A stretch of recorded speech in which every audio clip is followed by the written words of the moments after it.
Hello everyone, welcome back to the channel. Today I'm going to be showing you two builds that are perfect for the Edge of Fate campaign, whether it's on regular difficulty or legendary. So the first build here is Void. We're using 6 Coyote, which gives you a second dodge charge, and then Void subclass.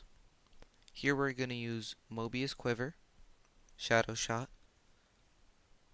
Marksman's Dodge, Vortex Grenade, and then for aspects we're doing Stylish Executioner and Vanishing Step, so you can have two sources of invis.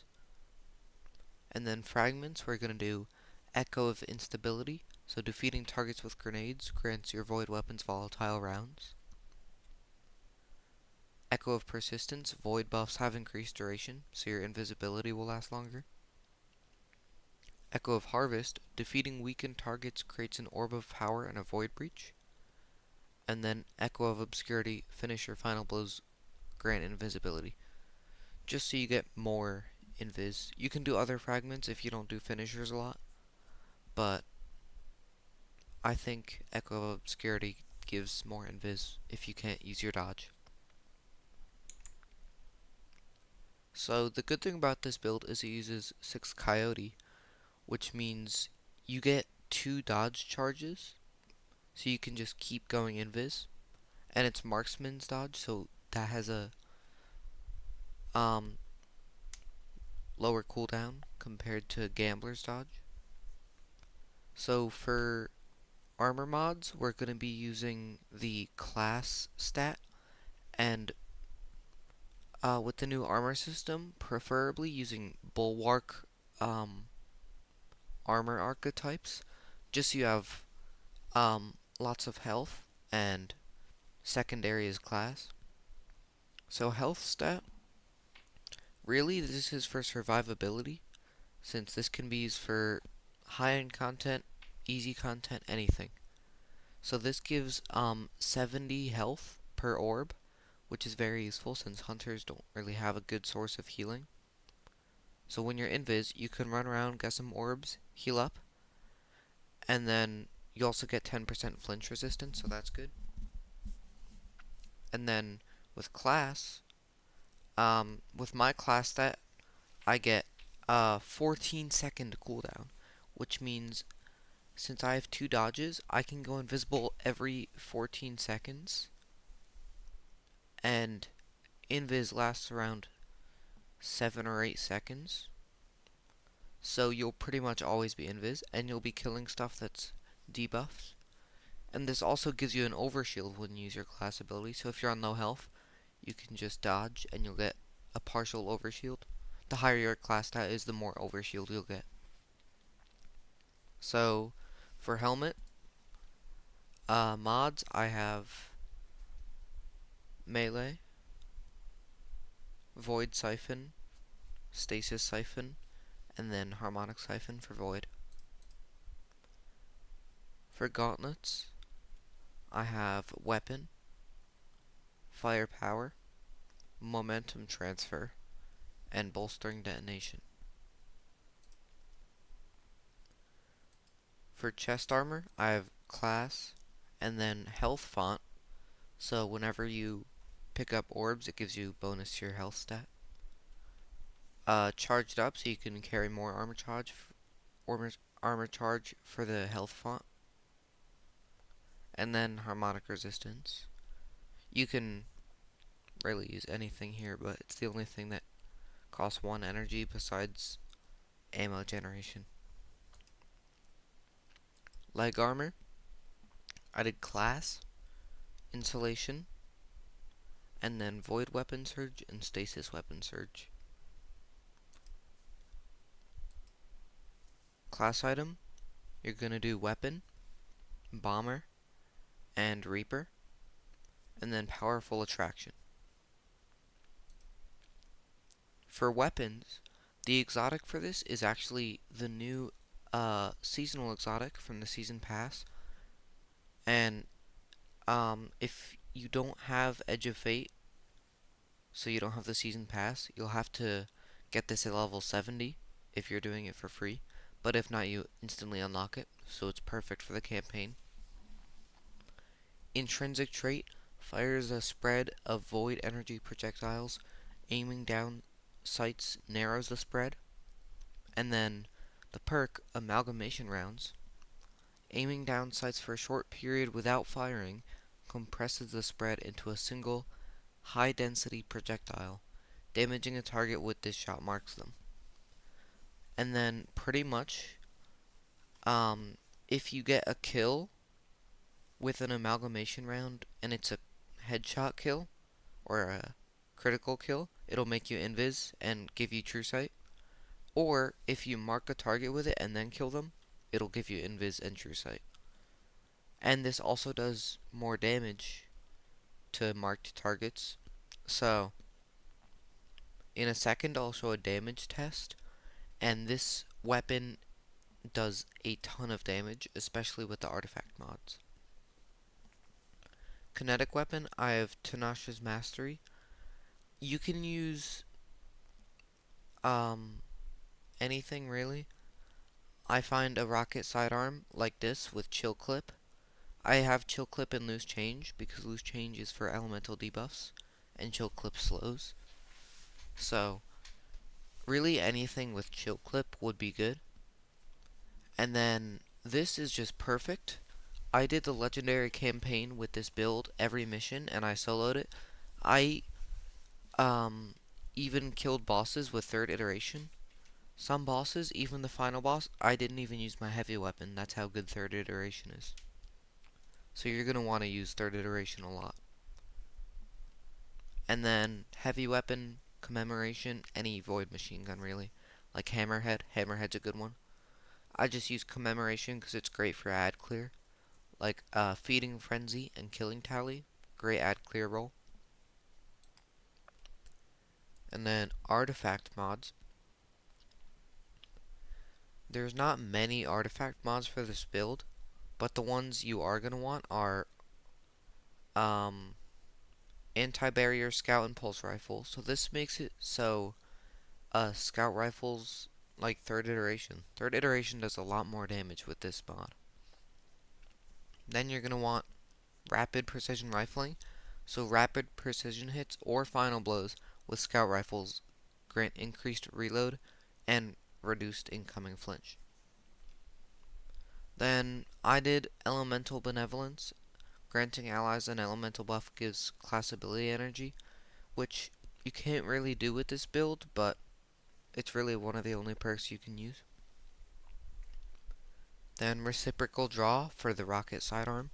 Rapid non-sidearm final blows grant sidearms a period of increased damage for a short time upon next draw. And then elemental daze.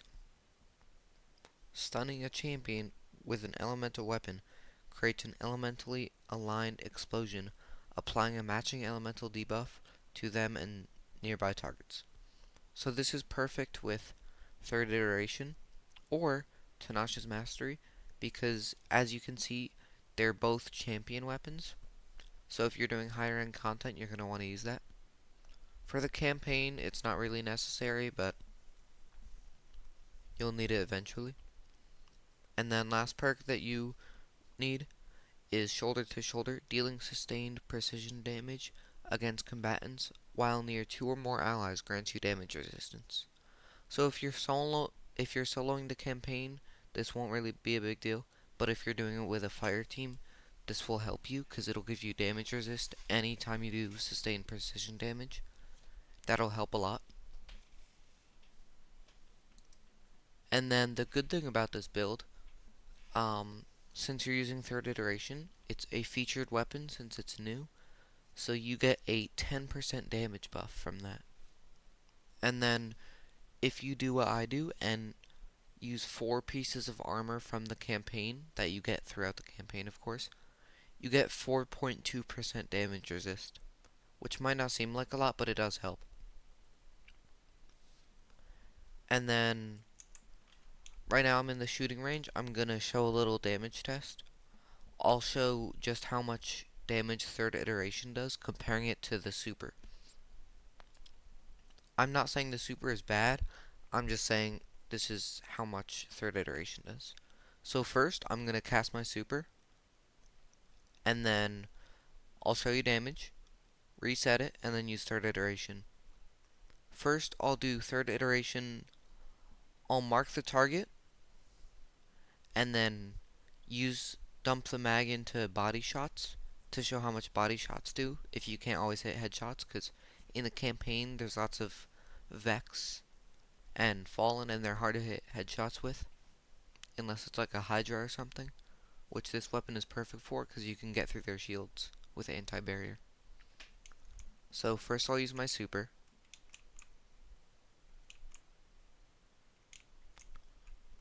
So as you can see, that does 6,642 damage. So I'll reset that. And then this is third iteration.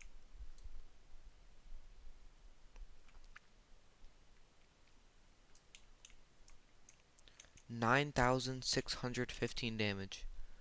That's a 3,000 damage increase compared to your super. And then let's see commemoration.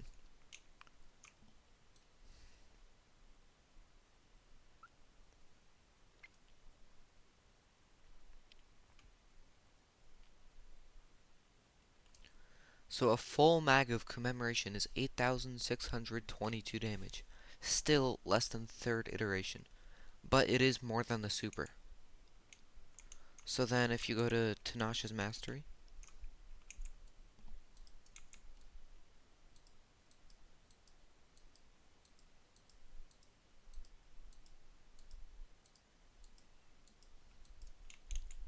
that's 7,794 damage. So still more than the super, and still less than third iteration, and less than commemoration.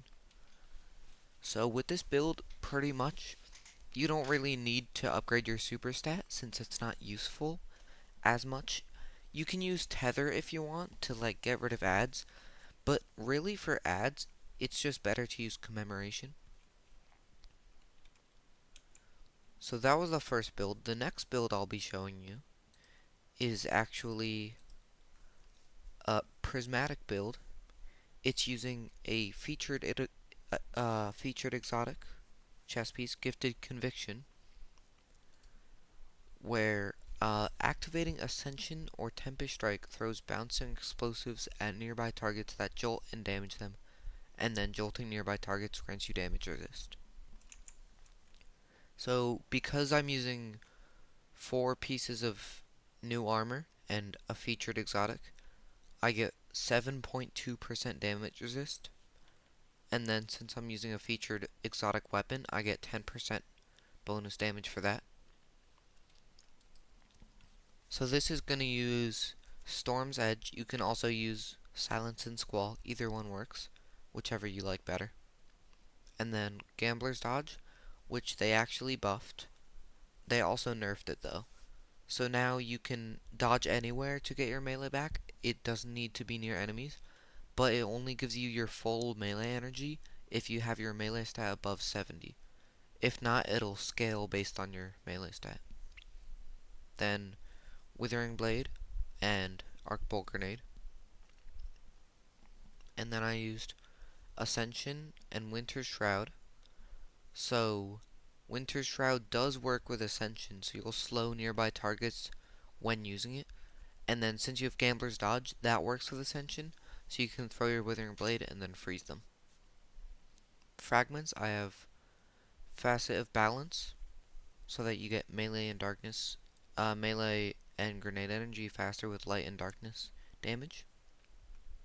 Facet of Devotion, so targets afflicted with stasis or strand debuffs grant bonus light transcendence energy, which is perfect because you'll slow a lot of enemies.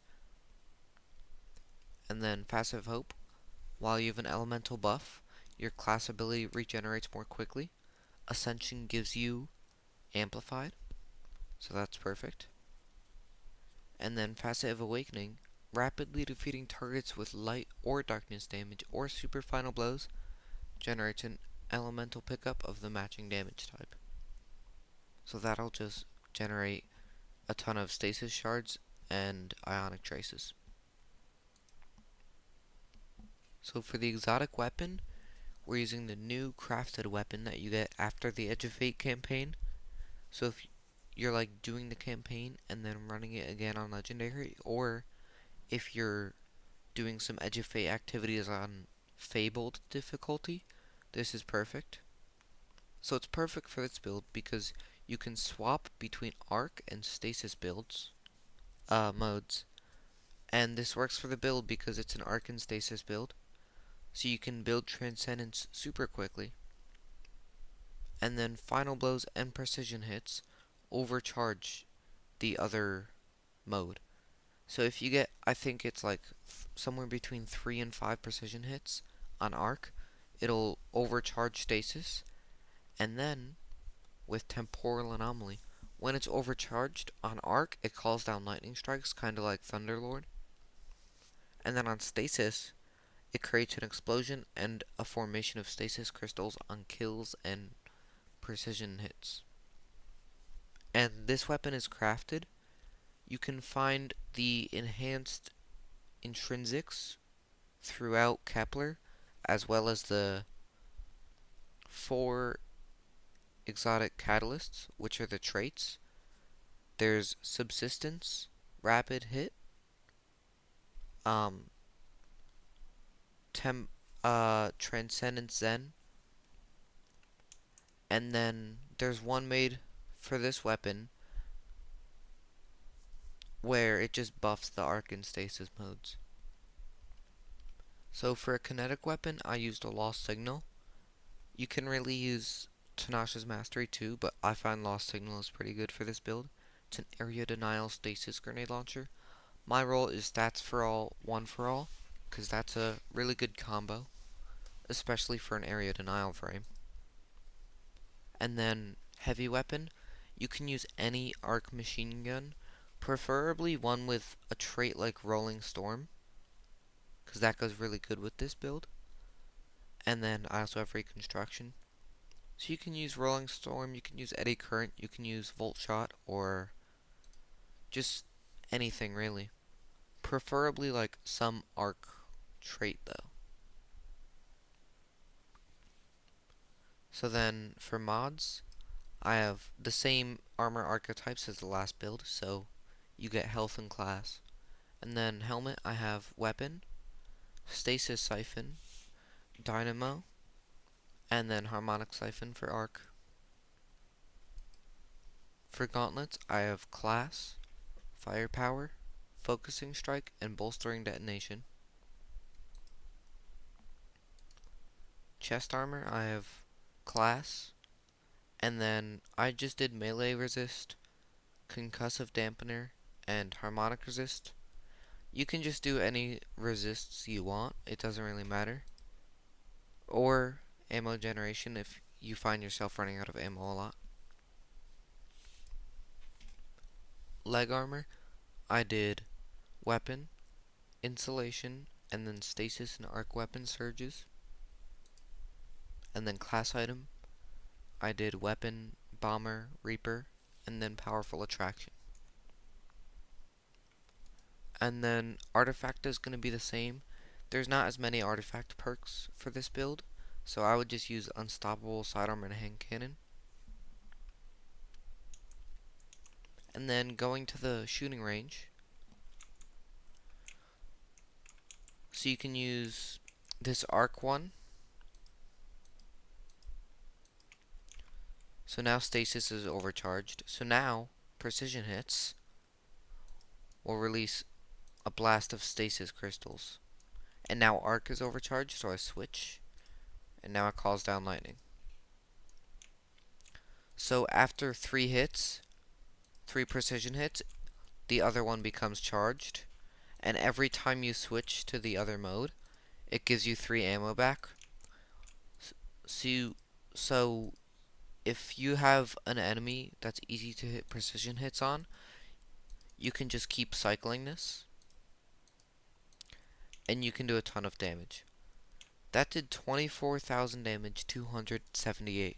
And I didn't have to reload once, because every time you switch, it gives you 3 ammo. So you don't have to reload at all, as long as you're hitting enough precision hits.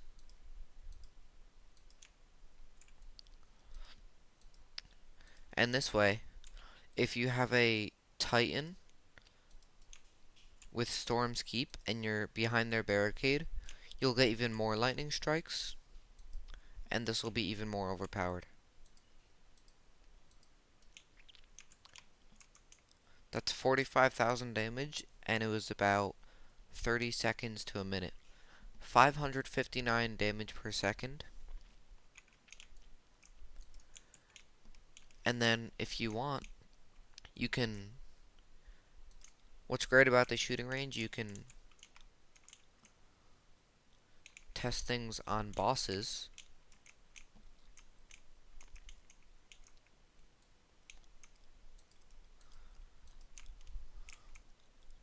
So if you're in the campaign fighting like Vex or something, and you find yourself like not being able to hit precision hits, you can just come into the shooting range and practice your precision hits.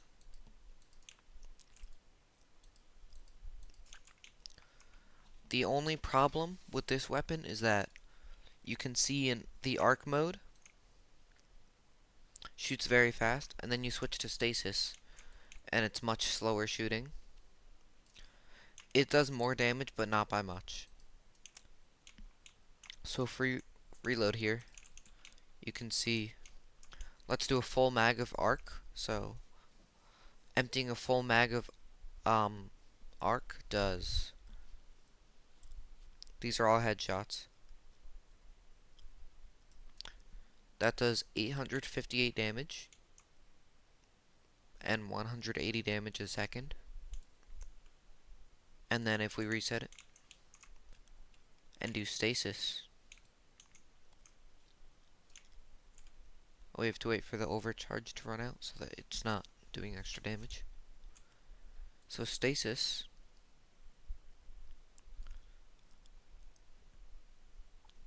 see, stasis is much slower shooting, but it does much more damage. So that does 1,612 damage.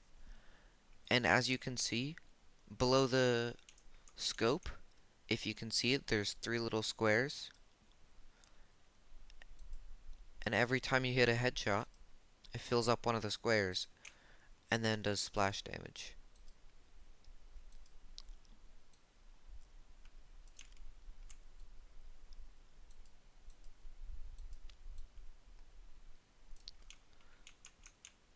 So this and third iteration are great if you have something that's easy for headshots. Third iteration, you don't even need headshots though. And then this is very easy to use since you can just press a button, switch modes, and not have to reload. And then if you go over here, you can practice on some Vex to have it more like the campaign. Say there's a Minotaur boss, you can spawn one of those. So now you can test something like your super damage.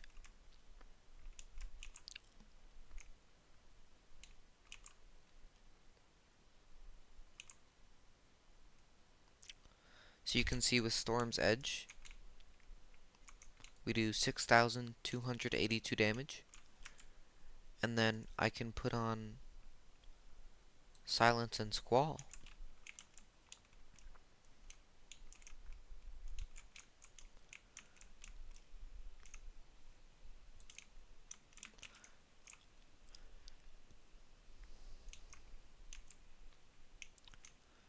And then Silence and Squall is more of an ad clear super. It's not meant for damage. So the damage per second is only around 250. And then that only did half the damage of Storm's Edge. So it doesn't do nearly as much. And it's more for ad clear.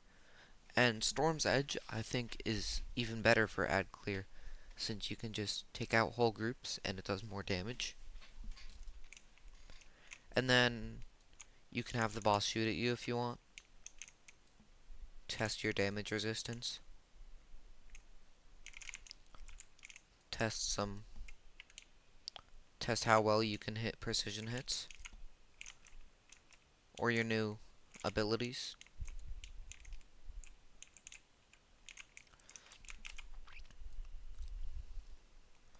And in the shooting range, they made it so the bosses have a ton of health.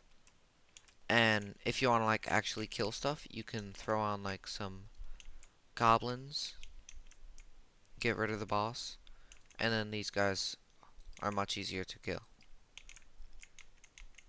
Then if you want, you can just make them stop shooting you. And then you can see what this gun does with add clear. So you can just explode stasis crystals everywhere. And then use arc lightning bolts.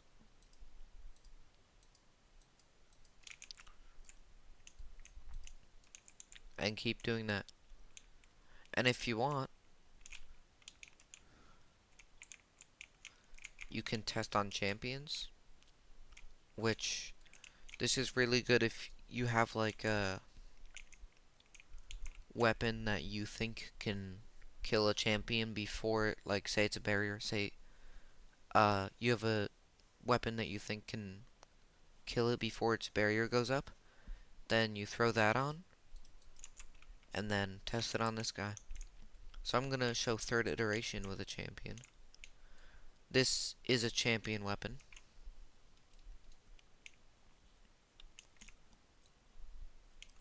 So I can also make him shoot at me. So I hit him with 2 amalgamation rounds. It does a bar of his health. 1 more, and he puts his barrier up. And then, not using an amalgamation round, I can get the barrier down. So 1 shot from this weapon gets a barrier champion's barrier down. It's very useful.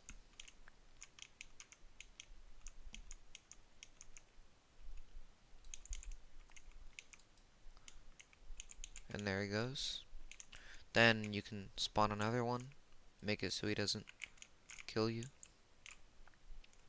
This one's an overload champion, so you can see how fast you can kill a champion before it starts to heal. In the shooting range, they do heal slower though, so that one died pretty easily.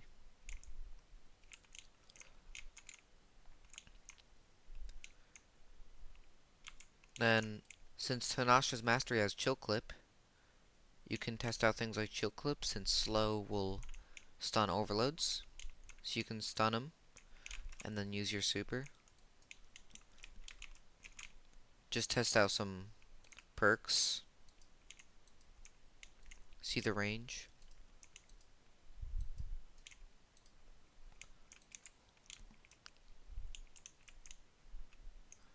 And then just rally.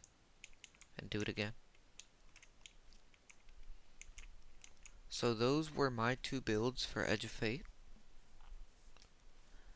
I think this Void build is perfect for the campaign.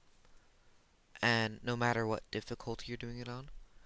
And if you're redoing the campaign on Fabled or Mythic, you're going to want to build like this, especially if you're a hunter.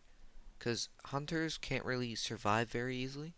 So you need invis or something. Because other builds, you will get killed super quickly in Mythic especially. Fabled, it probably won't be as bad, but this build will help you a lot, especially with third iteration. And then this prismatic build. This is primarily like for after the campaign. You can use it during the campaign if you're using a different exotic weapon. But this is better after the campaign, since you have the exotic that you get after the campaign. So you can use this like doing patrol on Kepler. There's secrets you can do with this exotic to get the perks and the intrinsics. So you can run around doing that. On Fable difficulty, you you'll die more than if you used the other build, but you still won't die as much. You have 132 health if you're using the right armor. And then if you go to 801, you can focus exotics for a certain archetype. You're going to want to do that for Gifted Conviction for Specialist. That'll give you 30 class stat, 19 weapons, and 11 super. Or whatever else it gives you, it might not be super. And then once you masterwork it, as you can see from mine, it'll give you 5 stats in whatever else you don't have. So you can get up to 40 class on your exotic if you have the focused from 801 as specialist and then the class mod. So this alone is 40 class out of your 132. And then you could change your armor to specialist for this build, but I find Bulwark works better because it's health and then class second. So you still get 18 to 20 for class, but you get 30 health, which is very useful because you want orbs to heal you and you want flinch resist. And then once it gets over 100, you get shield health and shield recharge rate. Those get buffed, so you're going to want those. And then I just like to do that on all my armor pieces. And you could use something like Gunner if you're using a more heavy build, like you're trying to do damage against a boss. Or you can do something like Paragon, where it's super. Let's say if you're using a exotic like this, like Orpheus Rig, that's a super exotic. So you want your super faster and you want it to do more damage. Throw on some Paragon armor. And then it doesn't really matter what tier the armor is. Tier weapons matter a lot more than tier armor. But armor tiers do make the stats better, but only by like 1 or 2 each tier. So in terms of the campaign, if you're like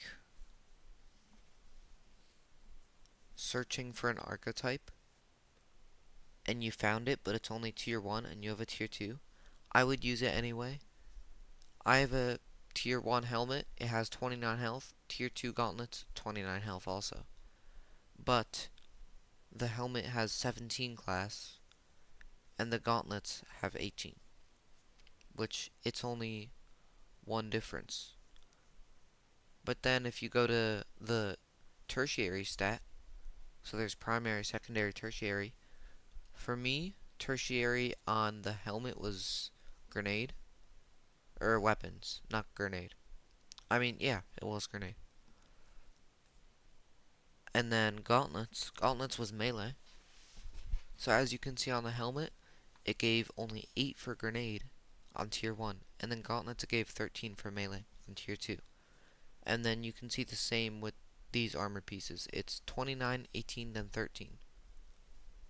And then, well, for this one it has 30 health, and then 20 class, and then 13 grenade, which is very good for tier 2 compared to the other ones. If you get a roll like this on a tier 2, you want to keep it. And then throughout the campaign, you're just going to get a ton of armor, and I would just use it to level up, so you don't have to keep switching different armors. You can farm some armors after the campaign, but throughout the campaign you should use the same set. If you want, use your set from pre-Edge of Fate, but these stats are much better and more balanced, so I would use these. So that was the video. If you want to see more Edge of Fate builds, more builds using the new tiering system, leave a comment, and that's all. Until next time, I'll see you.